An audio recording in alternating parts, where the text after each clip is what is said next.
पंतप्रधान नरेंद्र मोदी यांची 27 एप्रिलला कोल्हापुरात सभा. माहितीचे उमेदवार संजय मंडलिक, धैर्यशील माने यांच्या प्रचारासाठी मोदी कोल्हापुरात 2 लाख लोक सभेला राहणार उपस्थित. मोदींची सभा झाल्यानंतर दोन्ही उमेदवार निवडून येतील असा विश्वास व्यक्त. लोकसभेच्या निवडणुकीच्या अनुषंगाने ज्यांची वाट संबंध कोल्हापूर जिल्हा महाराष्ट्र पाहत होता तो दिवस म्हणजे 27 एप्रिल.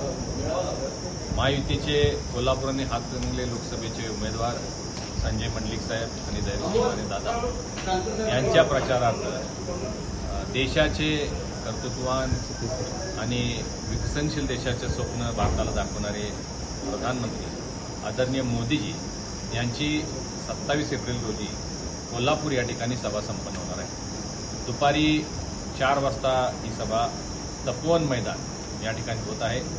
या सभेच्या नियोजनासाठी आज आम्ही सर्व पक्ष जे महायुतीमध्ये घटक पक्ष आहेत त्यामध्ये भारतीय जनता पार्टी, राष्ट्रवादी, शिवसेना, RPI, मनसे या सर्व घटक पक्षांचे सर्व प्रमुख पदाधिकाऱ्यांची आत्ता बैठक झालेली आहे आणि कमीत कमी 2 लाख लोक या सभेला उपस्थित राहतील अशा पद्धतीची व्यवस्था करण्याचं नियोजन आता झालेलं आहे. या सभेसाठी सन्मान्य मुख्यमंत्री एकनाथ शिंदेसाहेब, सन्मान्य उपमुख्यमंत्री अजितदादा, सन्मान्य उपमुख्यमंत्री आमचे नेते फडणवीस साहेब आणि मग पालकमंत्री, आम्ही सर्व खासदार, सर्व आमदार हे उपस्थित असणार आहोत आणि खूप आतुरतेनं कोल्हापूरकर वाट पाहत आहेत. 10 वर्षानंतर मोदीजी कोल्हापूरमध्ये येत आहेत.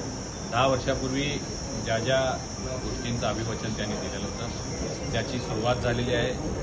विकासाची गंगा कोल्हापूरपर्यंत पोहोचलेली आहे आणि या सभेमध्ये उर्वरित काही प्रलंबित मागण्या असतील त्यासुद्धा त्यांच्यासमोर मांडण्याचा आमचा प्रयास आहे. या सभेनंतर मात्र मोदींची सभा झाल्यानंतर आमचे दोन्ही उमेदवार महायुतीचे हे प्रचंड मताधिक्यानं गतवेळीपेक्षाही जास्त मताधिक्यानं निवडून येतील असा विश्वास आमचा आहे.